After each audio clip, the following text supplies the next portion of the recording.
Hello students, आज हम principle of management का नेक्स्ट टॉपिक स्टार्ट करेंगे, फ्यूल्स प्रिंसिपल।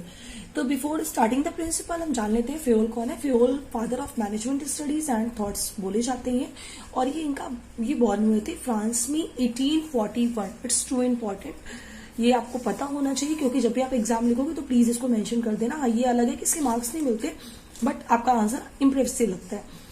तो फ्यूल्स जो कि बॉर्न हुए थे फ्रांस में 1841 में, उनके बारे में आपको पता होना चाहिए। तो फ्यूल्स हमारे जिन्होंने कोल्स एंड माइनिंग में जिनके पास डिग्री थी, माइनिंग इंजीनियरिंग कर रखी थी, इन्हें father of management studies and thought क्यों बोला जाता है। फ्यूल ने जब जॉब स्टार्ट की, उनको जब प्रमोशन मिला तो इन्हें एक ऐसी कोल कंपनी मिली थी जो कि इंसॉल्वेंट की सिचुएशन पर थी। फ्यूल ने 30 इयर्स तक काम किया उस कंपनी में और 30 इयर्स तक कंपनी में काम करने के बाद जब इनका रिटायरमेंट का टाइम आया तो फिर तब वो कंपनी एक कोल एंड स्टील लिमिटेड की एक बहुत ही लीडिंग कंपनी बन गई। तो इसी वजह से फ्यूल ने अपनी जितनी भी टेक्निक्स, जितनी भी मैनेजमेंट के तरीके वहां पर यूज किए थे इतने सालों तक रिसर्च करके, उन्हीं को वहां पर अप्लाई किया, जिसकी वजह से उनकी कंपनी एक अच्छी लीडिंग कंपनी में कन्वर्टेड हो गई। इसलिए फ्यूल्स को fathers of management studies and thoughts बोला जाता है। तो सबसे पहली चीज, हम फ्यूल का कंट्रीब्यूशन एक बहुत थोड़ा सा देख लेते हैं क्या है फ्यूल का कंट्रीब्यूशन। ऐसे तो कंट्रीब्यूशन बहुत ज्यादा है, बहुत डीप है, बट हम थोड़े से कुछ स्पेसिफिक थिंग्स देख लेते हैं। जैसे उन्होंने बताया कि टेक्निकल और मैनेजरियल स्किल अलग अलग होनी चाहिए। जो भी हमारे टेक्निकल वर्क कर रहे हैं उनका वर्क अलग होना चाहिए, मैनेजरियल थिंग्स अलग रखनी चाहिए। सेकेंड, कि जो प्रिंसिपल ऑफ मैनेजमेंट का फंक्शन होता है, जो मैनेजमेंट का फंक्शन होता है, उनके सारे स्टेप्स कैसे होने चाहिए। सबसे पहले हमें प्लानिंग करनी चाहिए, देन ऑर्गेनाइजिंग होती है, चीजों को एक साथ असेंबल करना, फिर देन स्टाफिंग। स्टाफिंग मीन्स कि हमने लोगों को हायर किया, उसके बाद डायरेक्टिंग। इस लोगों को हायर करने के बाद उन्हें एक डायरेक्शन प्रोवाइड करना जिससे वो अच्छे तरीके से काम कर सके, और लास्ट में जो उन्होंने काम किया है उसको कंपेयर करके चेक करना कि कहीं पर कोई मिस्टेक तो नहीं रह गई। तो ये सारे हमारे उन्होंने सीक्वेंस में बताया कि किस सीक्वेंस में हमें काम करना चाहिए। इसके अलावा जो उन्होंने 14 प्रिंसिपल्स दिए जो कि हमारे मैनेजमेंट के लिए गाइडलाइंस की तरह काम करते हैं, और उसी के बिहाफ पर, फ्यूल के प्रिंसिपल्स के बिहाफ पर हम अपनी प्रॉब्लम्स को इजीली टैकल कर सकते हैं, इजीली प्रॉब्लम को सॉर्ट आउट कर सकते हैं, और फ्यूल के प्रिंसिपल्स हमें एक गाइडलाइन दिखा। तो ये तो हो गया हमारा फ्यूल का कंट्रीब्यूशन और अबाउट द फ्यूल्स। अब बात करते हैं कि कौन कौन से प्रिंसिपल्स फ्यूल ने प्रोवाइड किए। तो सबसे पहला है हमारा division of work. Division of work का मतलब होता है काम को बांटना। काम को बांटना, एक भी कोई काम है मेरे पास, मैंने डिफरेंट डिफरेंट पर्सन्स में उसको बांट दिया।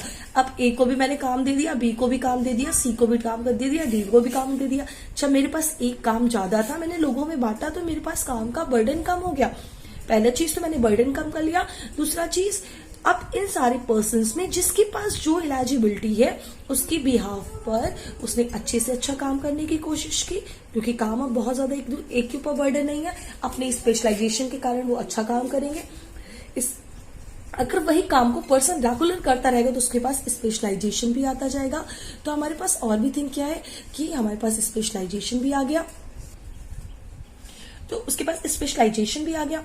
अब कॉन्टिन्यू ही person A B C D वही काम को बार बार कर रहे हैं तो इनकी एफिशिएंसी भी इंप्रूव हो जाएगी। ये हमारे पॉजिटिव इफेक्ट है। इसका एग्जांपल के लिए हम कह सकते हैं, जैसे हम देख सकते हैं बैंक में हमारे हमेशा जाना होता है बैंक में, तो बैंक में आप देख लो कैश डिपॉजिट करने का एक अलग काउंटर होता है, कैश विथड्रॉ करने का एक अलग काउंटर होता है। किसी भी चीज को आपको नॉलेज लेनी है, किसी भी चीज की रिक्वायरमेंट पूछनी, किसी भी चीज के बारे में, लोन के लिए आपको पूछना है, किसी भी तरह की क्वेश्चंस है, तो सबके लिए अलग अलग डिपार्टमेंट्स बने हुए हैं। आप उनके पर्सन से जाके वही क्वेश्चंस पुट अप करते हो, तो इससे किसी भी पर्सन के ऊपर वर्क बर्डन भी नहीं पड़ा और सारे लोगों का काम भी इजी हो गया। तो ऑर्गेनाइजेशन में भी हम सेम थिंग यही फॉलो करते हैं।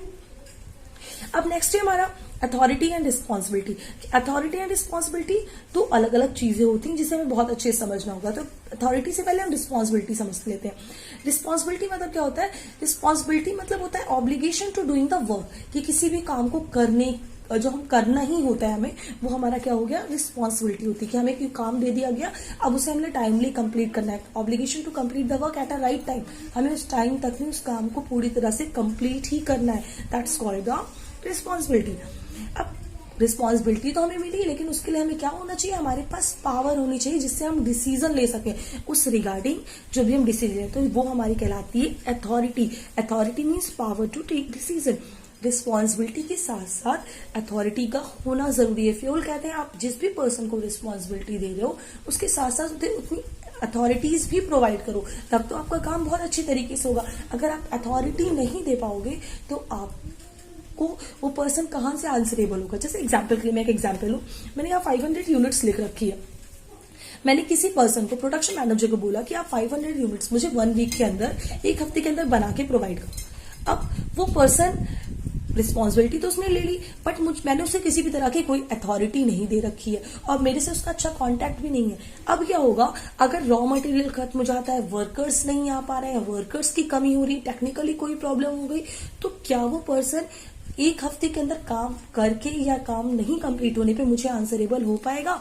नहीं हो पाएगा, क्योंकि मैंने उसे अथॉरिटीज नहीं दी है। इसके अलावा अगर मैं रिस्पॉन्सिबिलिटी 500 यूनिट्स जब मैंने 1 हफ्ते के अंदर बनाने के लिए दी है, तो मैं उसे अथॉरिटी भी दे दूं कि आप 500 यूनिट्स में जितना रॉ मटेरियल अगर बीच में कम पड़ जाता है तो आप उस रॉ मटेरियल को परचेज कर लो। वर्कर्स नहीं आ रहे तो आप नए वर्कर्स हायर कर लो। उतना हम आपको डिसीजन लेने के आपको पावर दे रहे हैं, तो वो अपने काम को 1 हफ्ते के अंदर कंप्लीट करके दे देगा।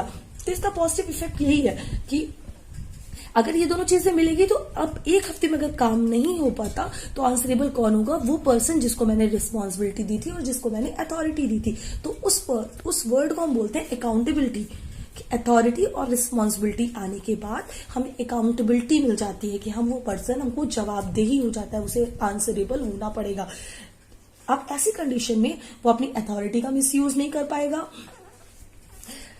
अपनी रिस्पॉन्सिबिलिटी को टाइम टू टाइम मीट कर पाएगा, अपनी रिस्पॉन्सिबिलिटी को टाइम टू टाइम मिला पाएगा, और साथ ही साथ क्या होगा कि हमारा काम विदाउट डिले कंप्लीट होता चला जाएगा। तो ये हो गया हमारा सेकंड प्रिंसिपल ऑफ मैनेजमेंट। अब नेक्स्ट है हमारा third principle of management, that is called the discipline. Discipline means क्या होता है? रूल्स कोड एंड कंडक्ट, ये सारी चीजें कंडक्ट करना। किसी भी ऑर्गेनाइजेशन में जो भी रूल्स एंड रेगुलेशंस बनाए जाते हैं, कोड ऑफ कंडक्ट बनाए जाते हैं, वो सारे हमारे आते हैं। साथ ही साथ एम्प्लॉइज को एम्प्लॉइज के साथ बेटर एग्रीमेंट्स होना, सुपीरियर लेवल के साथ अच्छे रिलेशंस होना, और जो हम कमिटमेंट्स करते हैं उसके बारे में। जैसे अभी मैंने कहा कि जो हमारे अभी अगर रूल्स एंड रेगुलेशंस की बात करूं तो मैं ये मिडिल लेवल मैनेजर और लो लेवल मैनेजर्स के लिए रूल्स एंड रेगुलेशंस बन गए, टॉप लेवल मैनेजर के लिए नहीं बना। But discipline is follow in all level of the management कि टॉप लेवल मैनेजमेंट जो अपने मिडिल लेवल मैनेजमेंट या फिर लो लेवल मैनेजमेंट से जो कमिटमेंट कर रहा है कि अगर आप अच्छा काम करोगे तो नेक्स्ट ईयर जब हमारे पास प्रॉफिट आएगा तो हम आपको प्रॉफिट का कुछ पार्ट आपको प्रोवाइड करेंगे, वो सारी चीजें उसे अपने कमिटमेंट को time to time fill up करना होता है। तो डिसिप्लिन सब जगह पर। और सबसे बड़ी चीज ये होती है किसी भी ऑर्गेनाइजेशन में अगर अच्छा डिसिप्लिन होगा तभी उस ऑर्गेनाइजेशन में वर्क अच्छा हो पाएगा। अगर डिसिप्लिन नहीं है तो कोई भी वर्क अच्छा नहीं हो पाएगा। फॉर एग्जाम्पल, आपने डिसिप्लिन कोई रूल्स एंड रेगुलेशंस नहीं बना रखे अपने ऑर्गेनाइजेशन में, कोई एम्प्लॉय 10 बजे आ रहा है, कोई 9:30 बजे आ जाता है, कोई 12 बजे आ रहा है, कोई 1 बजे आ रहा है, ये सारी चीजें होती रहेंगी। कोई कभी भी चला जा रहा है, लंच के लिए कोई टाइम नहीं है, आपने कोई फिक्स टाइम नहीं बना रखा, एम्प्लॉयज एक साथ बैठ के गॉसिप कर रहे हैं, उन्हें अपने काम से मतलब नहीं है। तो ये सारी चीजें डिसिप्लिन में आती है कि हम सारी चीजों को एक सीक्वेंस में रखें। अगर डिसिप्लिन होगा तो ऑर्गेनाइजेशन में सिस्टमैटिक वर्किंग होगी, और सिस्टमैटिक वर्किंग होगी तो एफिशिएंसी अपने आप ही इंप्रूव होती जाएगी। अब नेक्स्ट है हमारा fourth principle of management is unity of command. Unity of command means क्या है? यूनिटी ऑफ कमांड का मतलब होता है कि हमें जो भी ऑर्डर्स मिल रहे हैं वो एक ही बॉस के थ्रू मिलने चाहिए। जैसे मैंने यहाँ पे एक एग्जांपल लिया है, ये ए पर्सन, ये बी, सी और डी। तो यहाँ पे मैं देख सकती हूँ कि ए पर्सन ने ऑर्डर दिया, बी को दिया, सी को दिया और डी को दिया। अब इन्हें क्लियर पता है कि मुझे ए को क्या करना है, आंसर देना है, मुझे ए को सारे आंसर रिपोर्टिंग रिलेशनशिप है मेरे, तो मुझे रिपोर्ट करना पड़ेगा, तो मैं टाइम से काम कंप्लीट करूं, चाहे वो सी हो चाहे डी हो। लेकिन इसी के अपोजिट एक केस और है, मैंने यहां पर ई पर्सन लिखा है। अब बी ने भी ऑर्डर दे दिया ई को, सी ने भी ऑर्डर दे दिया ई को, डी ने भी ऑर्डर दे दिया ई को। अब ई तो कंफ्यूज हो जाएगा कि पहले मैं बी का काम कंप्लीट करूं कि सी का काम कंप्लीट करूं कि डी का काम कंप्लीट करूं। इसलिए यूनिटी ऑफ कमांड कहती है आपको रिपोर्टिंग रिलेशनशिप क्लियर होना चाहिए कि कौन किसको रिपोर्ट करेगा। इस तरह से कोई भी एम्प्लॉय में किसी भी तरह का कोई भी कंफ्यूजन नहीं हो और अपने वर्क को ज्यादा अच्छी तरीके से कर पाए। इसमें क्या होगा, कंफ्यूजन कोई नहीं होगा, कोई भी ईगो क्लैश नहीं करेगा। अगर बी का काम ई ने कर दिया पहले और सी का काम नहीं किया तो सी को लगेगा हाय मेरा काम तो पहले किया ही नहीं इसने, तो उसको निकालने में लग जाएगा, तो ईगो क्लैशेस नहीं होगा। फिर थर्ड थिंग, जब एक ही के साथ रिपोर्टिंग रिलेशनशिप है तो आप अपना टाइम इफेक्टिवनेस भी काम करोगे कि अच्छे तरीके से काम करें, एक टाइमली काम करें, एक टाइम बाउंडेशन होगा और उसी के बिहाफ पर आप काम कर लोगे। तो ये हमारा हो गया 4th principle of management. Thank you class.